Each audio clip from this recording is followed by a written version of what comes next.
showtime. Woo, woo. Woo, woo, woo, woo, woo, woo, woo. Silent and profiling. Woo,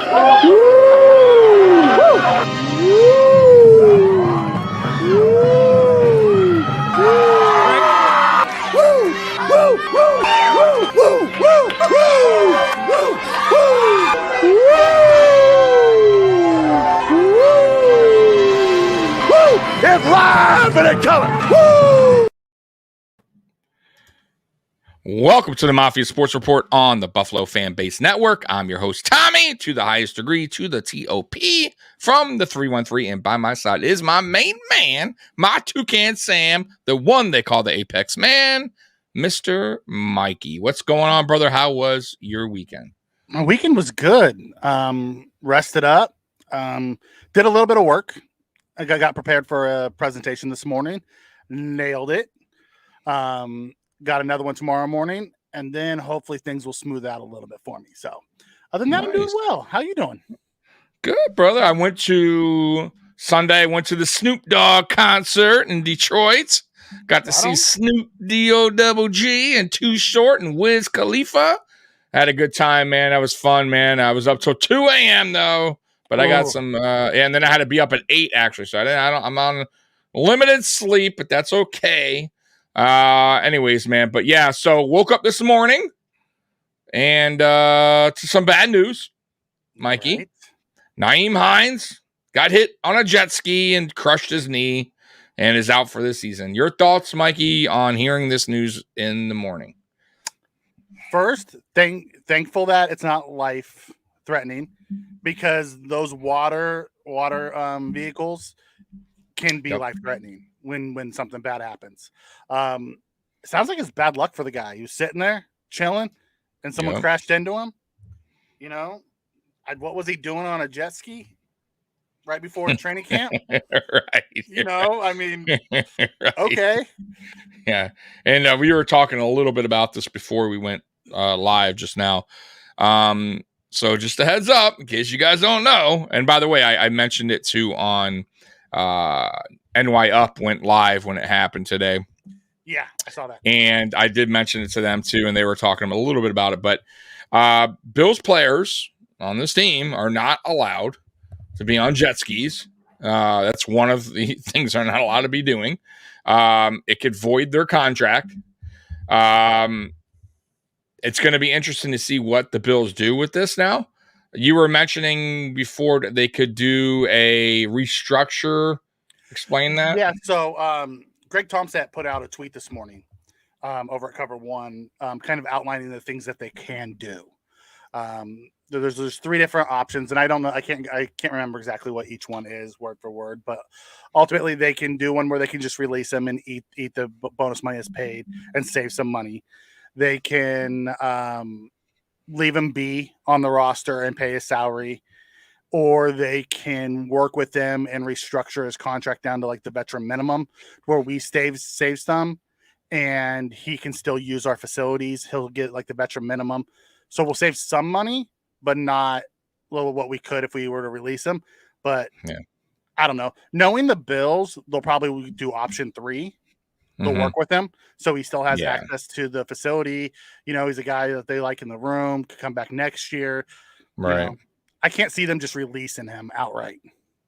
Yeah, it just once again though, just got to be smarter than that, guys. Man, I mean, you know that your career is on the line, and I'm not, and that sucks. It does suck. I know, like, you want to have fun jet ski like everybody else is doing and stuff, but you also got to take in consideration, your contract, the dangers, the risk, and you're out there anyways. And it wasn't even his fault, but it's still in his contract. And unfortunately for him, that stuff happened. It's weird. Like when you're doing something you're not supposed to do, like bad things can happen sometimes. And unfortunately for him, like a bad thing happened. It wasn't even his fault, but I mean, he was being a human. He went out to I get that. Like we were talking, like I had Sea-Doos when I was younger, and I went out and I played on them and I threw myself around and you know got dinged up and stuff playing on those things.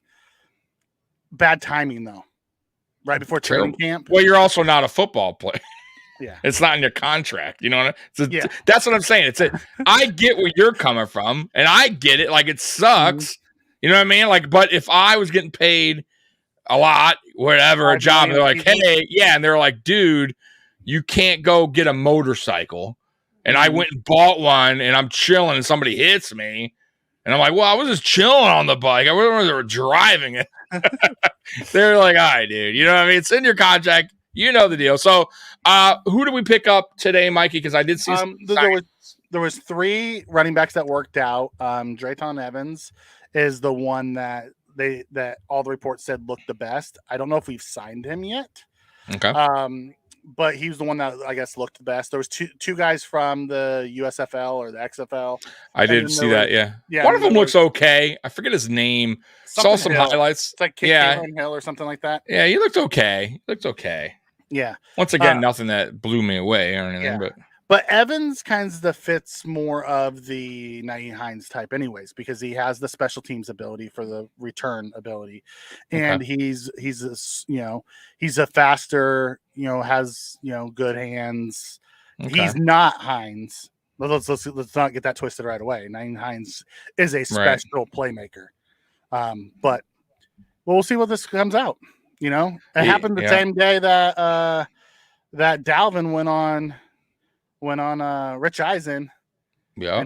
And he mentioned that, man, playing with my little brother might be kind of fun.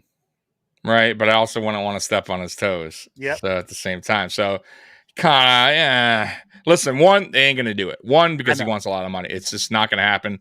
Kareem Hunt is interesting still to me, but I don't think it's going to happen either. I think the Bills right now are kind of strapped cash.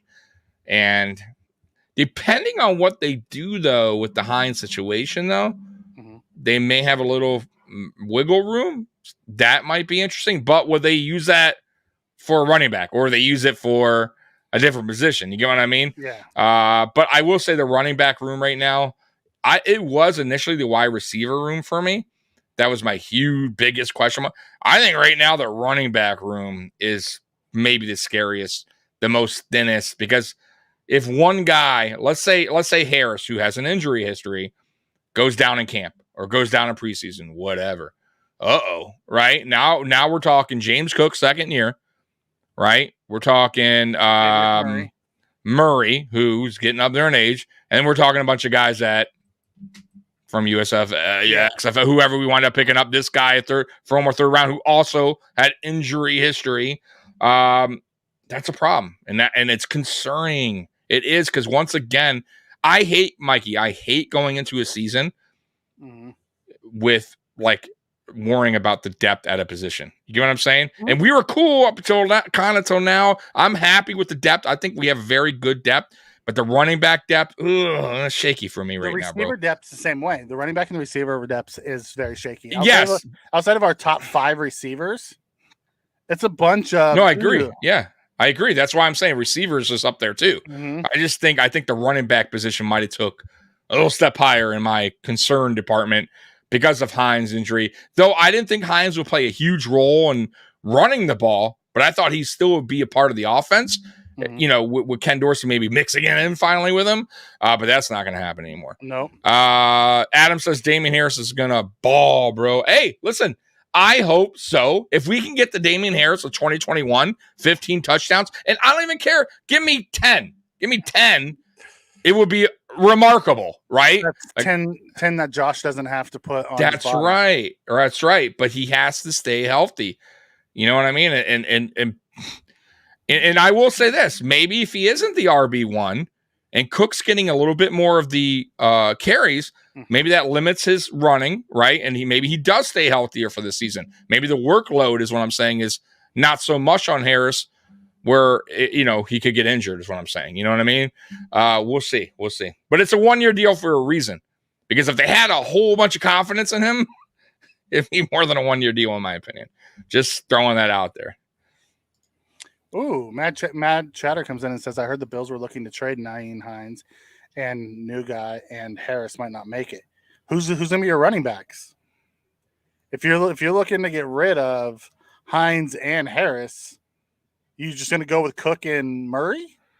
Yeah, that's a really big risky gamble. Unless they're out there trying to get a Cook, unless they feel like they could get Cook for some reason. But other than that, you don't do that. That would be a bad decision. Running backs go down very easily. I would have more than 2 on my roster. No, you have to, Mikey. That's what I'm saying. Well, and Murray, more than 2 productive, because you can fill in guys, that are practice squad guys, things like that. But I want 2 productive guys. Like having Harris, Murray, and Cook still gives me the not so comfortable feelings. Having Hines, Cook, Murray, and Harris, I felt a lot better about it, because Hines could be an RB. You can put him back there and he can run the ball. Yeah, I agree. Matt Chatter, Cook, and Murray will be runners there. We'll see. Listen, I like Murray. I do. I think Murray's production the last few years has been pretty good. Like I read somewhere something about his touchdowns. I wish I could pull it up again, Mikey, but he's up there in touchdowns and running backs in the last 3 years or something like that, total touchdowns. He's not bad. It's just he's getting up there in age as well. So it's like, we'll see. It's going to be an interesting battle between him and Harris in training camp and preseason. I heard about McKissick too, but I don't think so, man. And I'm not interested after all that crap that went on. To be honest with you, it's and I don't think Bean would be interested in McKissick either after all that. I'm just throwing that out there. All right. So you said touchdowns? Yeah, I read somewhere, and I wish I could pull it up. Hold on. I saw it on, and I had it. Hold on, I had it in. Let's see here. Yeah, it was total. It was total touch. I wish I had that saved, man. I had it, and I don't know where I got rid of it. I had it at one point. Oh well. How do you spell his first name? Latavius. Because I could pull it up now. Hold on. Yeah, I'll pull it up right now. Okay. So go ahead and talk to our awesome room here while I'm looking this up. I heard they called Green Bay about AJ Dillon. Listen, every time something gets out and I hear about it, I don't believe it. It never happens. When it happens is when you don't hear about it. Like Von Miller, you didn't hear about, and then all of a sudden he signed. Oh, here it is. I got it. So I'm going to share it real quick. Sorry, guys. I didn't mean to cut you off, brother. No, it's all good. All right. So right here, let me share the screen here with you. All right. So see if you can see that. Can you see that, or you want me to blow that up a little bit? No, it's fine. I can see it. Okay. So he's number 2 in active players with 55 touchdowns. Yeah, I mean that's only Derrick Henry has more. Right. That's not bad. Like, you know what I mean? What's crazy is Josh Allen's on that list. I know. With a bunch of running backs. Right. So I just wanted to point that out. So he's actually done pretty well throughout his career, and then lately, the last 2 or 3 seasons, and he's been relatively healthy, right, later on in his career. So it's going to be an interesting battle. It for sure will be, but I would still, man, I wish they would get a Hunt, or Cook's not going to happen. But either one of those guys I would love, but it's just not going to happen. It's just me speaking out loud. It's just, man. But anyways. I'm looking at the Mad Chatter. It says Eagles had the easiest schedules and Bills very easy, not so this year. The Bills didn't have an easy schedule last year. Did you look at the Bills' schedule last year? What is he saying? Eagles and Bills very schedule? Easy? Nah, bro. We didn't have an easy schedule. So now, mind you, you can't go on their records so here it is. So we play the Super Bowl champions to open up in LA, right? They were healthy, yeah. With a healthy game they were exactly. And we blew them out the water. Then we played Tennessee, who won the AFC the year before, was the number 1 rank going into the playoffs. And we beat them. And then we had Miami in Miami week 3. Yeah. I mean, which is a tough game. They improved. We had I gotta go back. I wish I can go. Let me go back while so who else do we have? We had Pittsburgh, but that was like Always Cody plays Pickett's tough, though. first. And then we Oh, had Pickett, yeah. the Chiefs. We had Mhm. Green Bay. I mean, it was not an easy schedule at all last year. No. So we We were let's on see the here. top 10 of the hardest schedules last year. Yeah, so we played, let me tell you right now. So we had, okay, let me get to it. Okay. So Rams, Tennessee, Miami, at Baltimore, forgetting Baltimore, home against Pittsburgh, at KC. Matter of fact, that was Baltimore with Lamar Jackson. Right, exactly. Early on, by the way, that's week 4.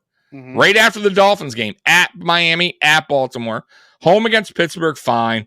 We'll say that's rookie quarterback. We should have won that game. Fine, we did. At KC, tough as hell. Home against Green Bay, fine. You know what I mean? We should have won that. At New York Jets, New Jersey Jets, sorry.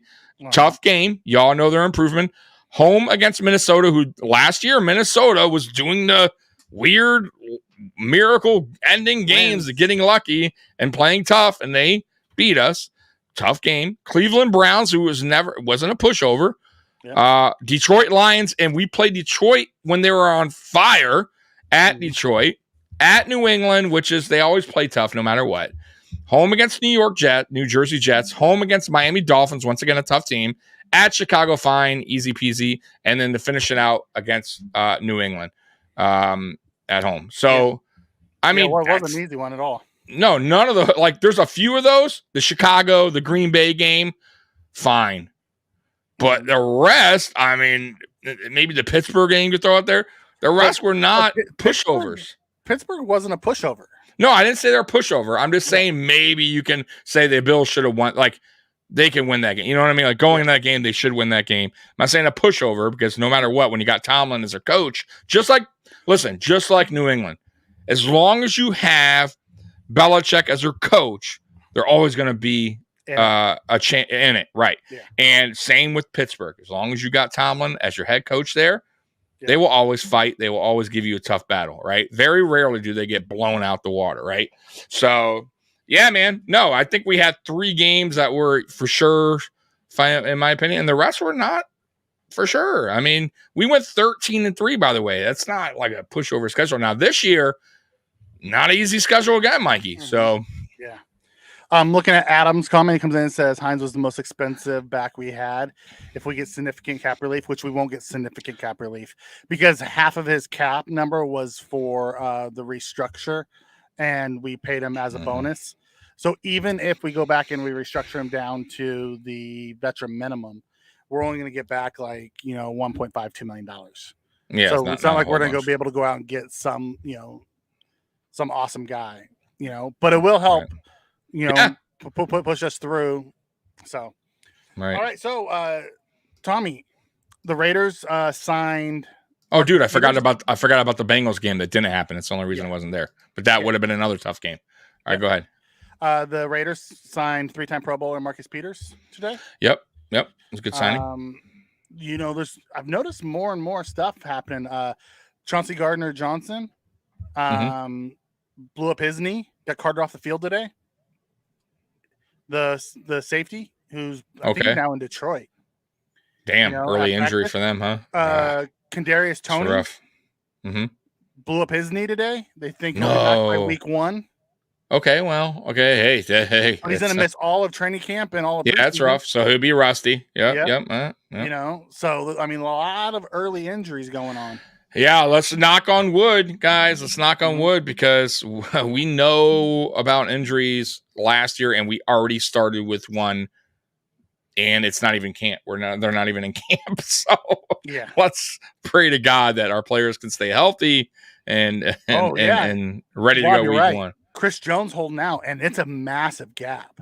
Did you hear about that Chris Jones situation? No. Talk to me. Chris Jones wants like $30 million a year. Or something like that. He says he wants to be the second highest paid defensive lineman, and the Chiefs are saying no. So there's he didn't report. So he's going to hold out. Wow. He's losing like $50K a day or something like that by holding out because he's in the last year of his deal. Right. Wow. I'll be interested to see how that plays out. Mm-hmm. You know, Josh Jacobs. Yeah, Josh Jacobs is on a franchise tag though, and he hasn't signed it, so he's not losing money. Chris Jones is actually losing money by not showing up. Yeah. You know, Saquon Barkley's the same way. The whole running back thing. You heard about that whole running back thing, right? To where Austin Eckler held a league-wide meeting for running backs. Right. You know, they're trying to find a way to get paid. Mm-hmm. Yeah, kind of. I get maybe Y-Town's game. You never know. I never know how a game's going to play out if another quarterback's in play. I can't really say that, but I get where you're coming from. Like, but you never know how a game. Like, we would have game planned differently as well. You know what I mean? Versus a different type of quarterback. I'm just throwing that out there. Yeah, I don't disagree with him here because no, that's what I'm saying. I don't totally disagree. I'm just saying, like, you still don't know. I can't tell you how a game would play because we played against good quarterbacks too, and we won games. So it's not necessarily that. But we didn't play the best. No, we actually played like garbage in the first half. Josh Allen just bailed us out with just airing it. 98 yard. Yeah, just airing the ball. See, and that was part of my issue is after that game he fell in love with that deep ball. Oh, dude, they both did. Yeah, they both did. Dorsey and Allen calling those. Yep. Yeah, but they're not talking about it. Diggs is more fun to talk about. I think that's over though. It was, but it was that topic was a hot topic though, and not defense of the media, but there was really nothing going on at that time. Now there's a lot going on. Yeah. Also, Sean McDermott didn't help himself. He stepped. No, absolutely did not. Yeah. I know that we know how that all went. Sean McDermott actually made that situation a whole lot worse than it had to be. Yeah, because he could have smoothed it over, But it is what it is. Yeah, it is what it is. If he would have said in day 2 what he said, if he would have said day 1 what he said day 2, it wouldn't have been an issue. No, I agree. I agree. But yeah, all right. So tonight's main thing is the position battles for trench warfare defense. We went through the trench warfare on our Friday show for the offensive line. So we'll go through tackles, edges, and linebackers today. Nice. Yeah. So we'll go ahead and start with our DNs, the premium position. Yeah. We'll start right on top. We got Von Miller, who played in 11 games, had 8 sacks, 21 tackles, 1 forced fumbles, 12 quarterbacks hits, and 45 pressures. Was on pace to have a amazing season for us until an awkward roll up ended his season. I know, man. I watched that game, by the way, on NFL Network. I think it was like 2 days ago. It was on there, and I was like, I'm like, it was such a. They didn't even realize it at first. Like, Von Miller. I'm like, oh god, dang, man. Everyone thought it was just a sprain. I know. God, man, it's like, what could everything was going wrong. We just could not get out of it. We had this like curse on us last year. I swear to God, we were cursed, man. Everything. So yeah, it was wild. So when you look at the snaps, he had 450 snaps. Greg Rousseau also only had 463 snaps. He had 37 tackles, 8 sacks, 1 forced fumble, 14 hits, 42 quarterback pressures. He also had a really good year. He also missed a lot of time. And we forget that he missed a lot of time with a high ankle sprain. He missed multiple games and just wasn't the same after he came back. But it's the reason why we went and signed this next guy, Leonard Floyd.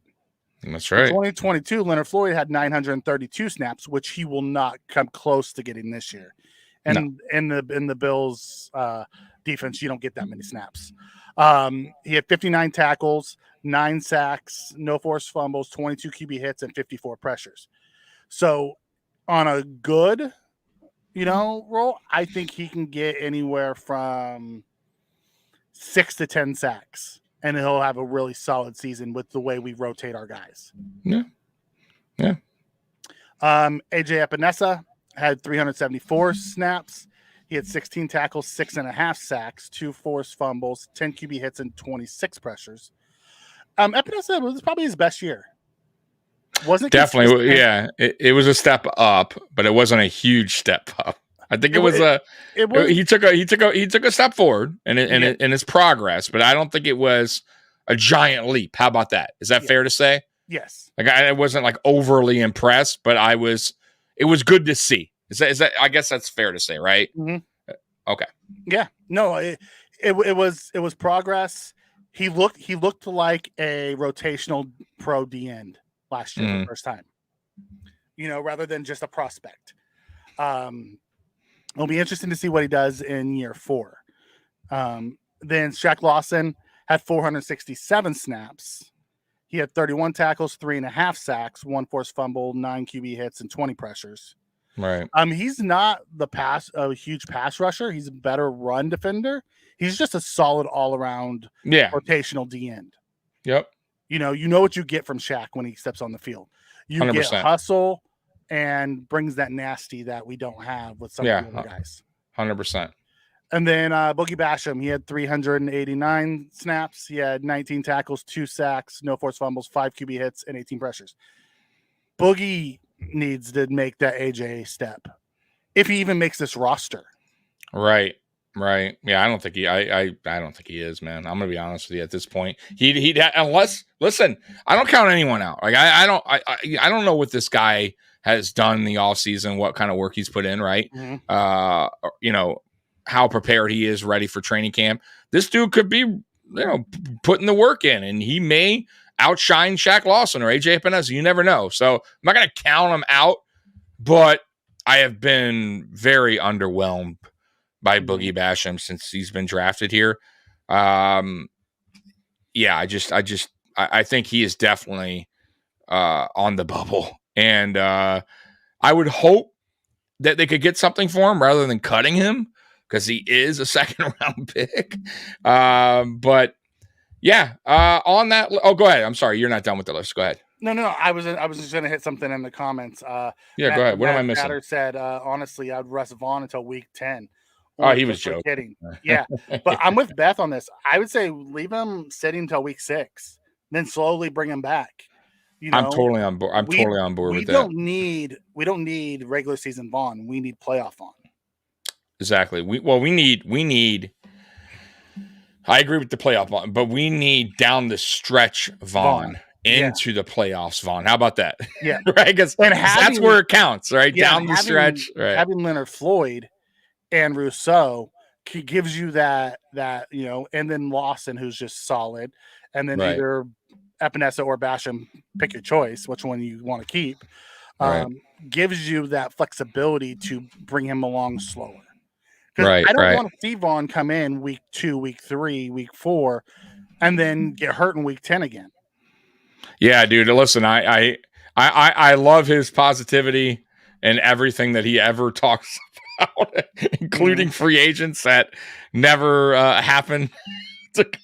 But I love it. I do. I really do. I love his optimism. But listen, just I want this dude to come back 100. I want this dude to slowly come. Like, there's no need to rush him now. We're gonna be fine. These guys can hold down the fort, I believe. And I think you'll see him week 5, 6. That sounds about right for me.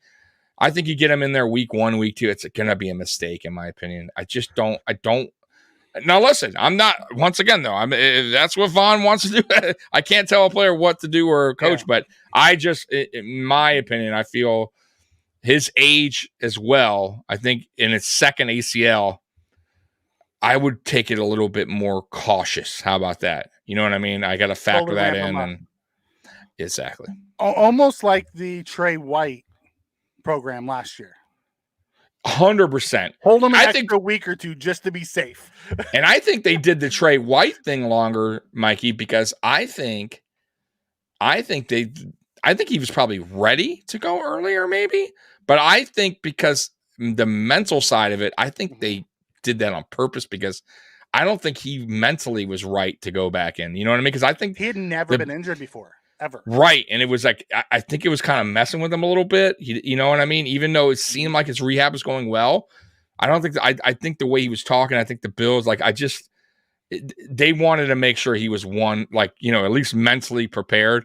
And I still don't think he was mentally right. And, right away, he started to get a little bit there. You could see a little progression, but he never was close to being back. I think this year is what you're going to see, the fun Trey, the Trey that's almost his old self, let's say.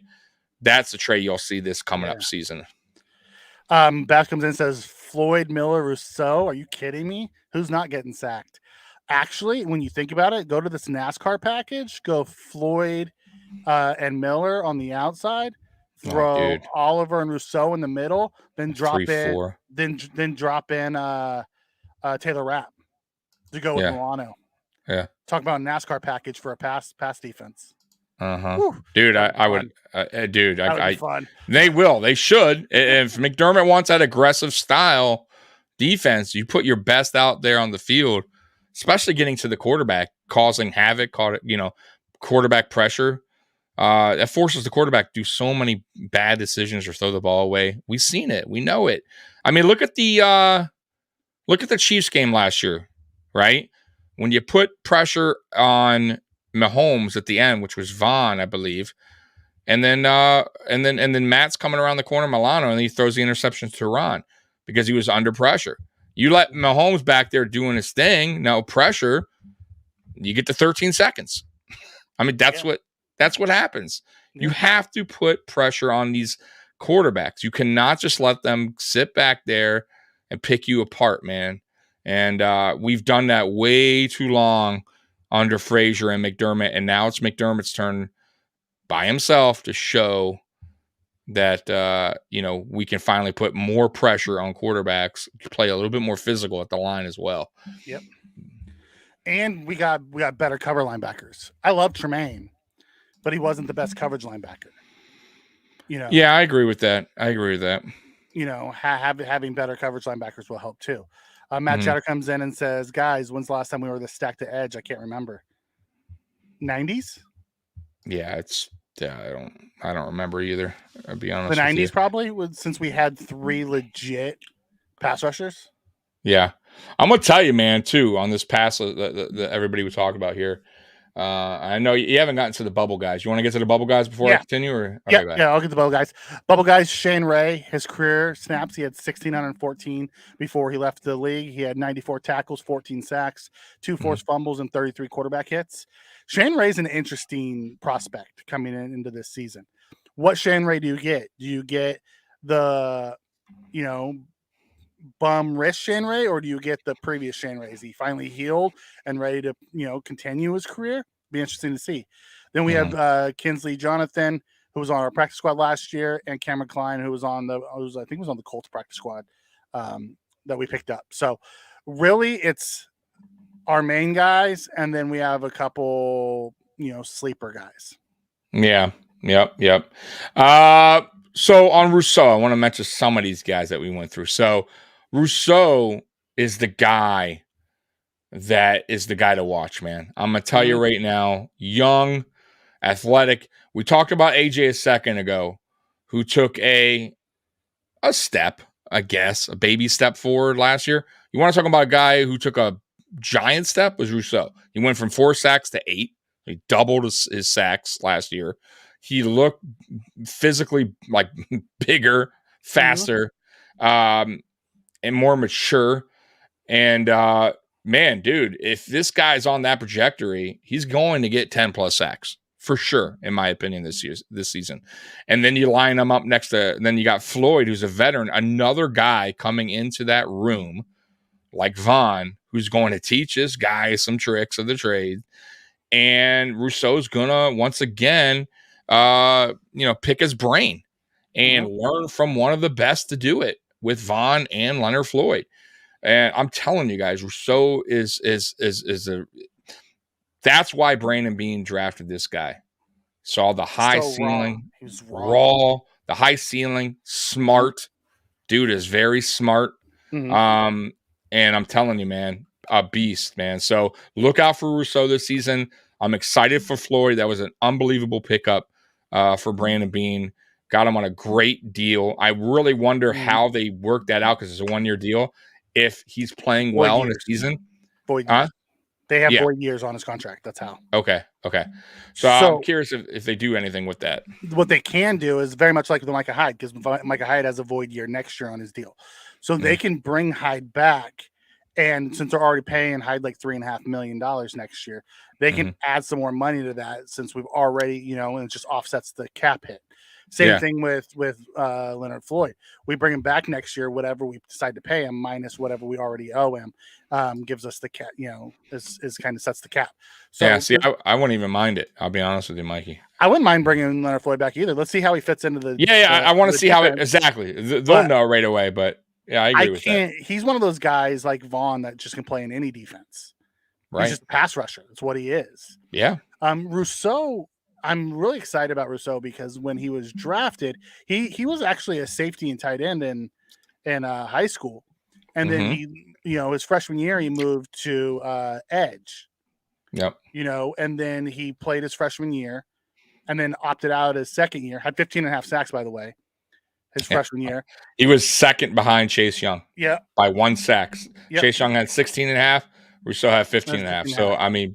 And then he opted out, and then he came out. So he's actually a very raw prospect in the fact that he doesn't even know he didn't have a lot of setup moves. So he's spent the last 2 years with Von Miller, who's teaching him. And from what Vaughn said, is the guy's even bigger this year than he was last year. Yeah, the kid just keeps growing. Right. Yeah, dude. I'm telling you, like there's a player. He is a player to definitely keep an eye on. And he might be a player that if he continues this trend up, it's going to be getting paid. I'm going to tell you right now, because you know how edge rushers get paid, man. So this guy has a 10+ sack season on his third year.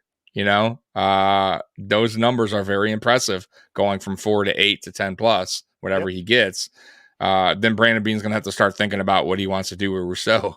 Because that contract will be coming up before you know it. That contract will come up about the time that Vaughn's falls off. Yep, and I think we have money too at that point as well. We'll have that. As long as we don't keep kicking the can down the road, we will. right. That's true too, right. You got a question here for. So let me ask you guys this: which player has the best chance to develop if you can keep one, Boogie or AJ? I think Boogie, who is worse, has more of a chance to grow. I don't. I think Boogie was at his ceiling when he came into this league, because you have to remember Boogie Basham was a 5th-year senior at Pitt. So he was kind of maxed out as it is. I like Boogie. I think he plays hard. I don't know if he fits our defensive scheme. Honestly, I think AJ, every year you've seen AJ grow a little bit.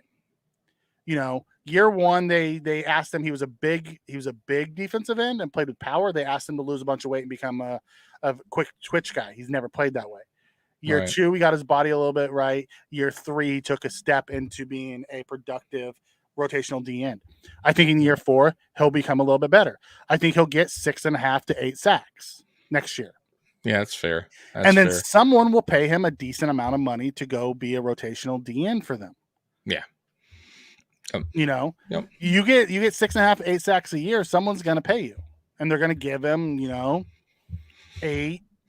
$10 million a year. That's going to be more than what we want to pay. But I think AJ is probably the guy who has the ability to take the next step.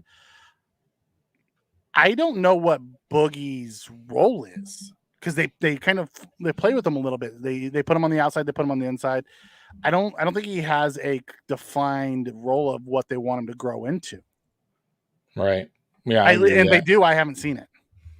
Yeah, done. Rousseau said he's looking to get double digits. Yeah, I think he will. Like I have confidence he will. I mean, if last year's proof of anything is that he took a giant step forward, I don't see why he would take a giant step back or not get any improvement at all from the year into year 3. So yeah, I agree with you there. I agree with him actually. So Tommy, let me ask you this: looking at this list of DNs, how many do we keep, and is there any surprises?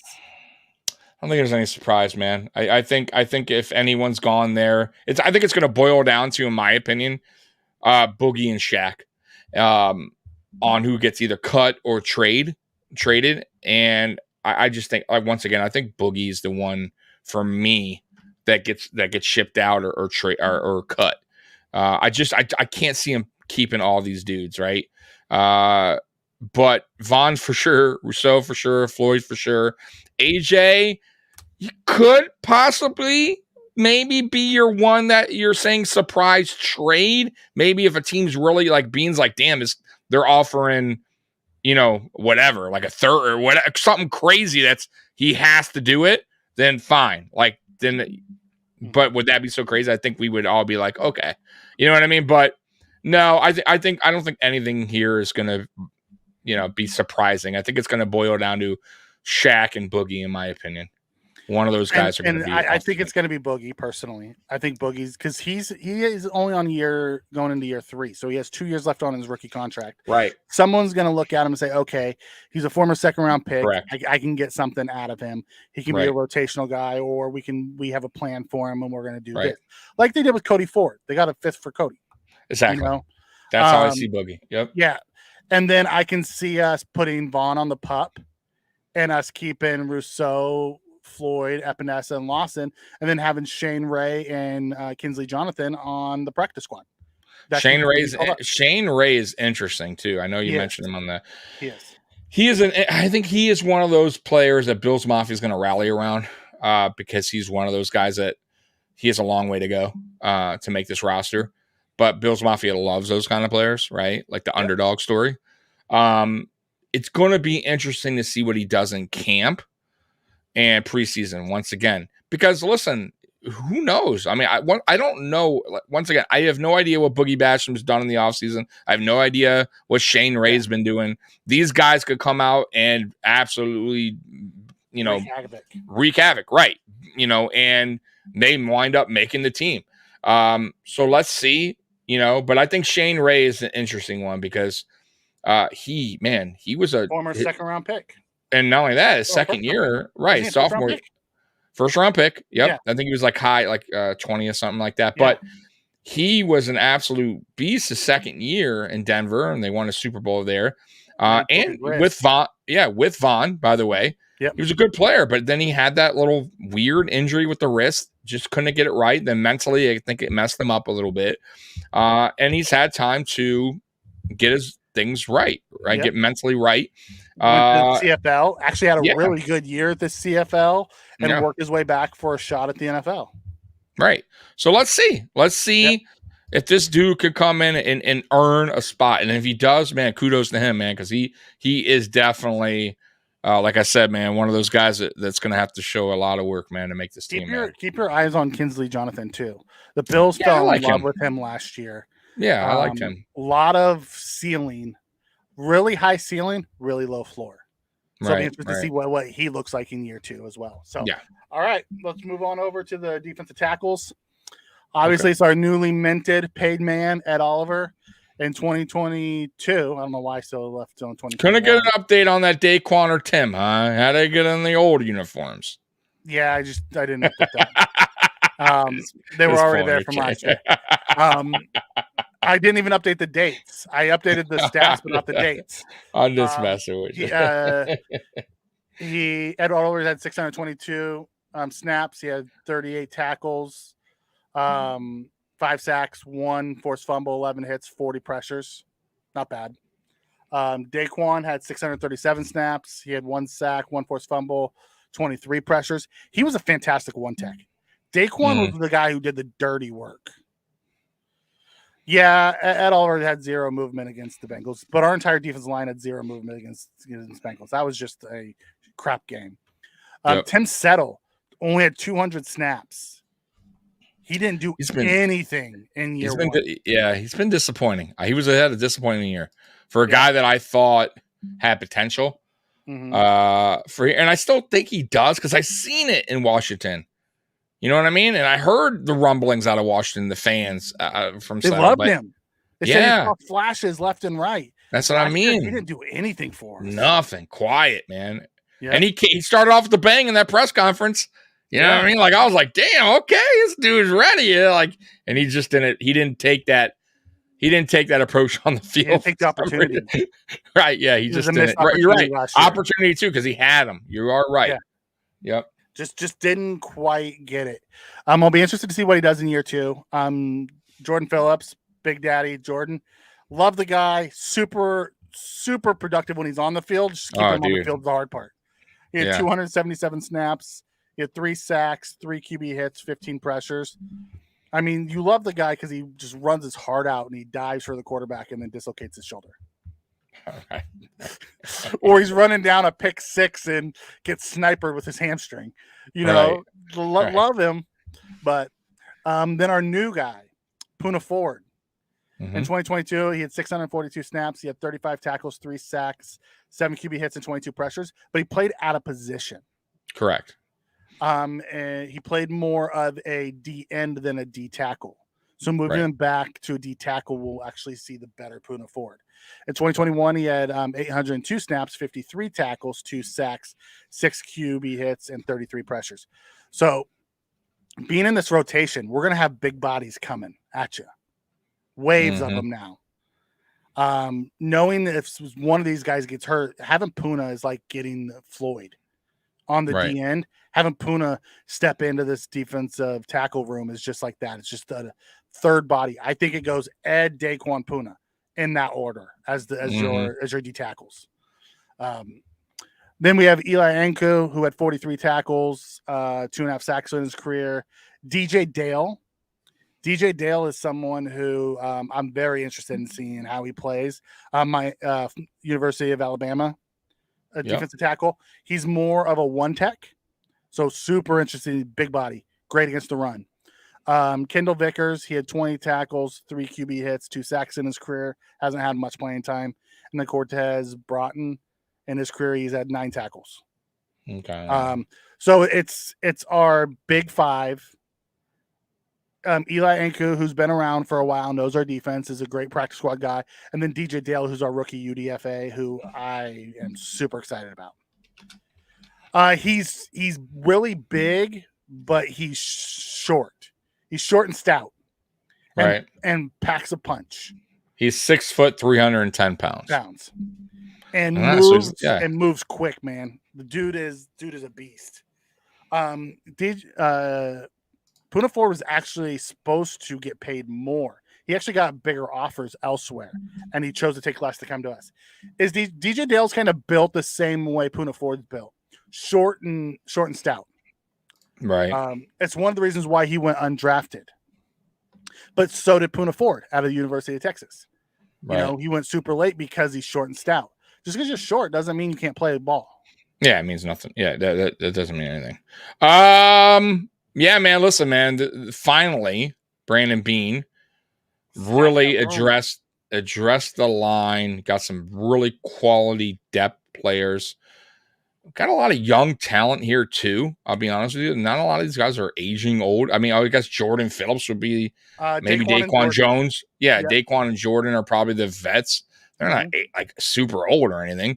Daquan's been relatively healthy. Jordan Phillips is the one that's starting to get the injury bug late in his career, starting to break down a little bit. But I love the guy, just like Mikey said. He's like my man crush last year. Like, I just love that dude. Because he brings it, man. He has that, like, even when we got him initially from Miami years ago, the very first game, he was just like electric, man. And I love that, man, on defense, man. And but I think Puna Ford is like a younger Phillips. Like, he also has that energy, and I love that too. So you're going to see that from him. And I can't wait to see what Puna Ford does, man, because, like, once again, out of position last year for Seattle. They admitted that as well. But, man, this dude, he's an electric player too. But Ed Oliver, I think, he got paid. I think this is I think he needs to do a bigger step this year. I think he needs to prove his worth, in my opinion. I like the guy a lot. I think the guy has potential. I still think he's learning kind of too. He's not quite all there, but he has to show that the contract is worth it, right? And I think this year he needs to, whatever he needs to do in this training camp, he needs to grind a little bit more than he has probably been. Daquan Jones played excellent last year for us, honestly. And Tim Settle needs to another player that needs to really get his act together. And that's it, man. All the other guys on the bench. I don't think so, Andrew. Andrew comes in and asks, is Settle really going to get more reps than Puna? I don't believe so. No. You know what? I wouldn't be surprised to see DJ Dale take Settle's job. Yeah, if Settle don't step DJ up, Dale I agree. is 6'1", 307 is what he checked in at. He has a pass rush grade in 2022 of 79 and a run grade of 76. The dude's just a solid defensive tackle. He's not a superstar, but he's that rotational defensive tackle that you want. That's gonna be something. I truly think it's gonna go Oliver, Daquan, Puna as the three mains. Yep. And then they're gonna sprinkle in Jordan Phillips. And then Tim Settle is probably going to be the odd guy out most of the time. He might be a scratch. And then if someone gets hurt, that's when he comes in. I agree. I'm with that. I'm with that too. That's what I'm predicting. I wouldn't be surprised to see DJ Dale, take a job from somebody. DJ Dale, solid football player, man. No, he was good. Listen, Alabama, he was good, man. He was a good player. I'm surprised that he went undrafted. I thought he would go at least, 6th round. Yeah. You know what I mean? And no, nobody picked him up. So yeah, that was a smart pickup by Buffalo, by Brandon Beane. Another guy played in the SEC. You're going against top talent. SEC is like all NFL players pretty much, right? Yeah. These guys are ready, right? Like this isn't like, shitty division. It's the minor league. It's the NFL's minor league. Right. So he's going against the best, right? So, and I thought he performed well in Alabama. So it's going to be interesting. Once again, another player that's going to have to prove his worth in camp. Yeah, earn it. Yep. It'll be interesting to see how that plays out. All right. So I do think we keep all five defensive tackles. I do think we keep 5. I think we're going to keep 10 total. I think we're going to keep 5 with really we're going to have 4 active and then Vaughn on the pup to start. So we're going to have 9 active defensive linemen, 10 total defensive linemen. Yeah.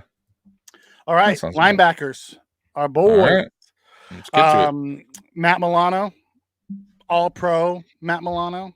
Yep. In 2022, he had 947 snaps. He had 99 tackles.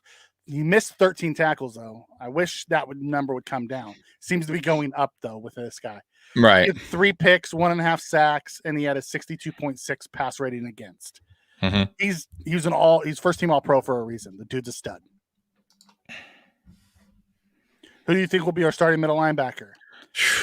It's one of the next 2 guys that I'm going to talk about. To be perfectly honest with you, one of the next 2. I agree. I agree. Hold on.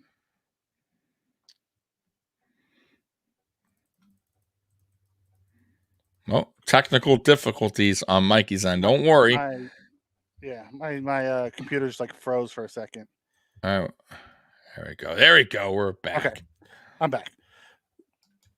So Dorian Williams in 2022, so his last college year, he had 684 snaps, 78 tackles. He did miss 10 tackles. He had 2 picks, 4 sacks, and a 66.3 passer rating against. The dude is a pass coverage linebacker. Yeah. It's why I thought they drafted him to back up Matt Milano. But then you hear his size and his wingspan. I can understand why they're trying to try him at middle linebacker. Right. Terrell Bernard, last year's 3rd round pick, had 111 snaps. He had 22 tackles. And he had an 88.9% pass rate against. I'll be interested to see what he looks like in year 2. He was lost in year 1. Yeah. Like he started against the Jets and they picked on him. Right. Yep. I'm glad I missed that game, but I went back and watched a little bit of it, and they picked on him. I was on a plane for that game. Thank God. Yes, you were. I remember. So I think he probably has the chance to start. It's going to be how much can Dorian pick up, and how fast can he pick it up? Because he's going to be, if he's in middle linebacker, he's going to have to call the plays. Right. Then we have Tyler Matakevich, who's basically a special teamer. Yep, always been. Tyrell Dotson, who does have the most experience in middle Mike linebacker in the room. He had 220 snaps last year. He had 32 tackles, 3 missed, 1 sack, but he had 103.7 pass rating against.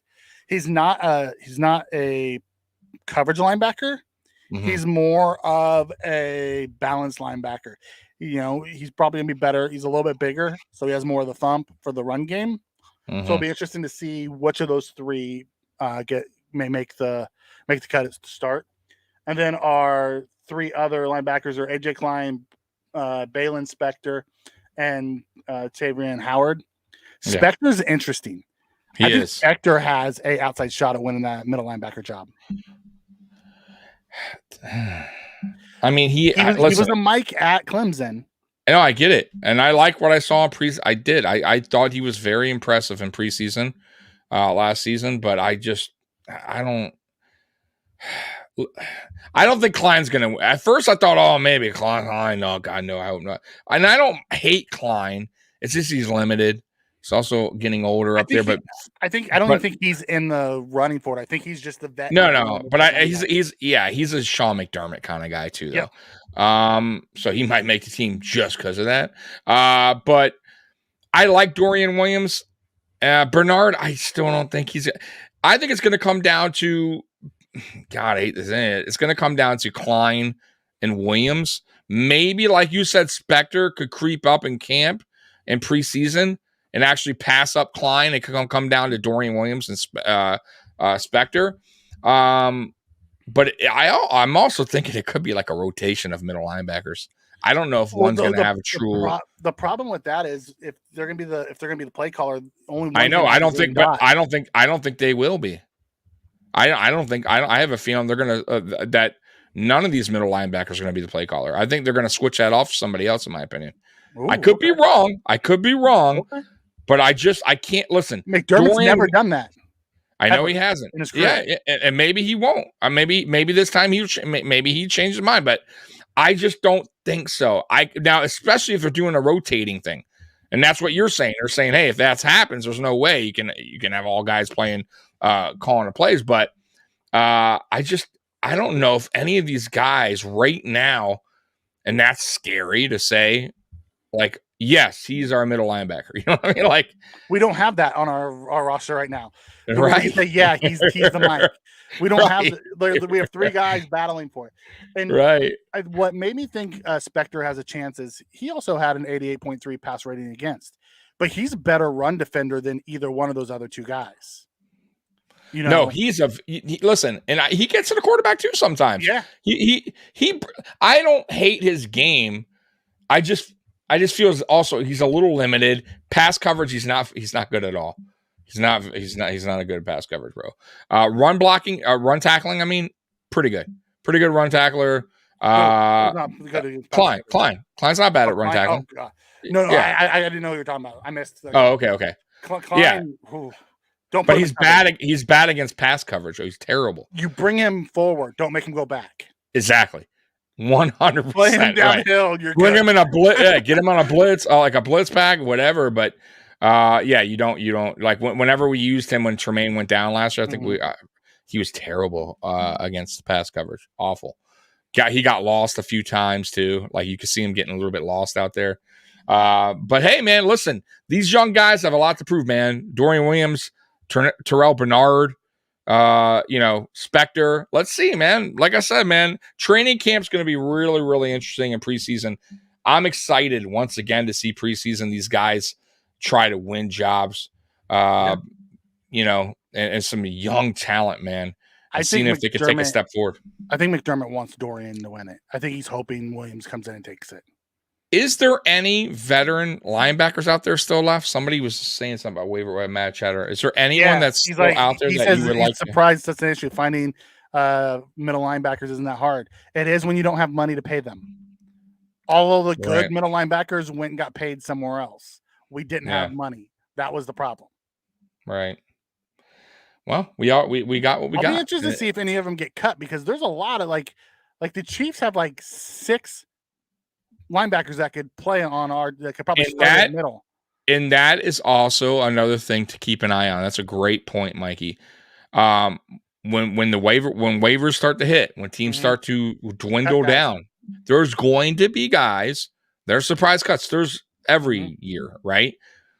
And very possible that Bean goes out and picks some of these players up. Martin, our punter last year, was a waiver wire guy. That's right. It worked out to wind up being a very good punter. Punter we wound up extending. So our first punter that we extended in the Bean era. Right. So yeah. It'll be interesting to see how it plays out in training camp. Albeit, we got a lot of young guys are going to be out there running around. So it'll be fun. So that kind of comes to our conclusion. I don't think we keep extra linebackers this year like we have in the last few years. I think Matakevich will make it. I'm guessing we're going to keep 5 linebackers. We're not going to keep 6. Yeah, that sounds about right. But once again, man, the waiver wire will be interesting because some of these players that maybe make the team may wind up getting cut. If there's a certain linebacker that's free, winds up getting cut. That's better. That Bean and McDermott that's willing to come here on a decent deal. You could also see in that. So, you never know. By the way, real quick, Justin Shorter, my God, that dude is that dude is ripped, dude. That dude looks ready. Holy crap! This year is Jordan Phillips. Is he your man crush this year? Holy crap, dude! That dude looks like he is ready to go to battle in the UFC, bro.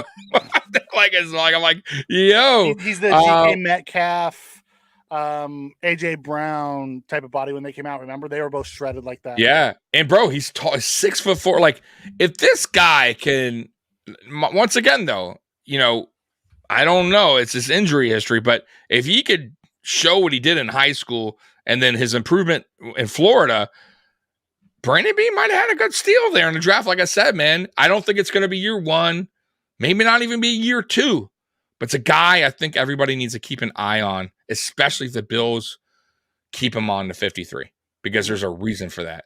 And it's not just special teams. Like, it may be special teams the first year, but I have a feeling this dude, if he can stay healthy, work on his craft, especially in the offseason, get with, like for instance, Shakir got with Eric Moulds this offseason, right? Didn't have to, but he did because he's learning from one of the best to do it.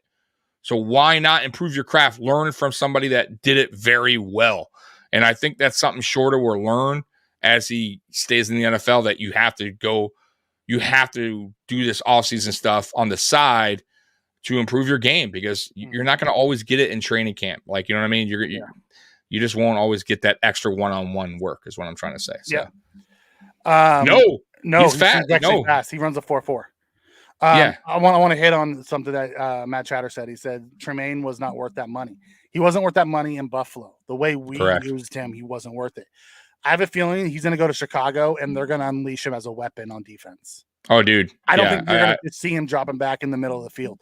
I have a feeling you're going to. I think that that head coach who has a defensive background is going to use that guy, because they signed another middle linebacker too. Yeah. So I have a feeling you're going to see Tremaine used as a weapon. You're going to see him blitzing more. You're going to see him doing all kinds of weird stuff. I think he's going to be like the guy in Dallas, man. Parsons. Huh? Like Micah Parsons? Yeah. I see him like a Parsons, man. I do. He's, bro, I don't think you guys realize how athletic and how athletic he is, 2, his age, and 3, how smart he is, dude. That dude knows football. That dude is fast. That dude hits. That is powerful. We just did not use him to his full capability. We used only one part of his capability, and I felt like it was just like we had him handcuffed, and we were like, "Hey, this is what we want you to do," and that's it. You can only go so far, right? You only can do so much here, and I think, like Mikey said, Chicago is going to probably show you all his whole full arsenal on display, and it is what it is, man. We just couldn't afford him, but yeah. Look at Shaq Leonard, for the Colts, like what he was able to do. He played middle sometimes, he played edge sometimes. They used him all over the field. The same defensive coordinator that made him a star now has Tremaine Edmonds. They're going to use him a little bit of everywhere. They're going to unleash his skill set. Oh, 100%. Yeah. He did. We found a role for him, and he fit that role of what Buffalo played. We played,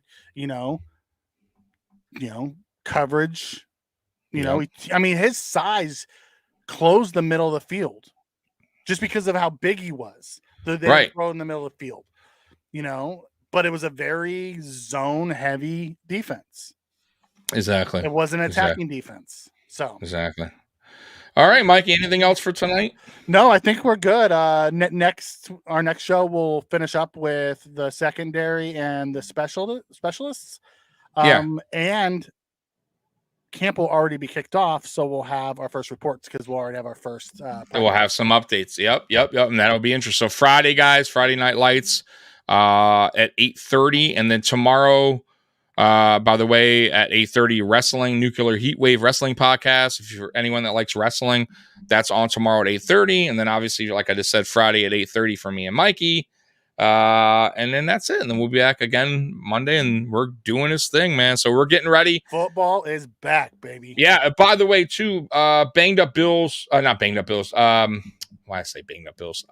Good show, but good guy, by the way. But no, Mafia Means Family podcast returns August 31st, which is on a Thursday, and that's Mafia Mom and Mini Mafia. So they're coming every Thursday night. I believe at 8.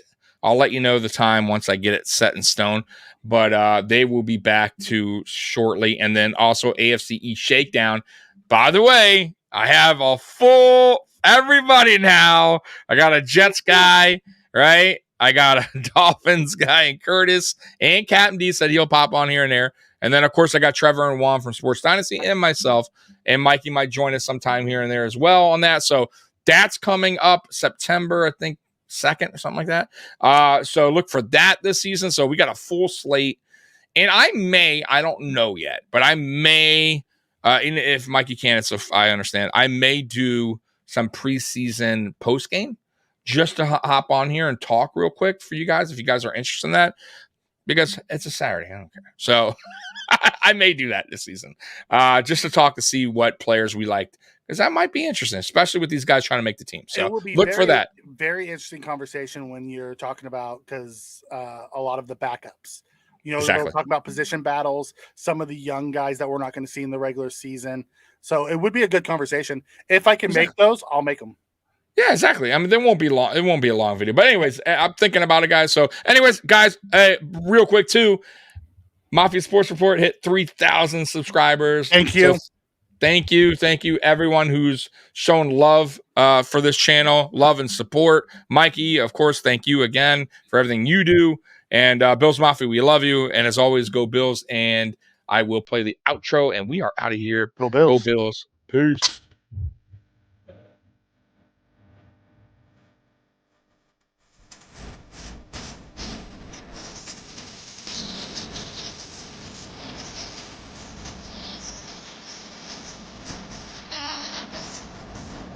Ah.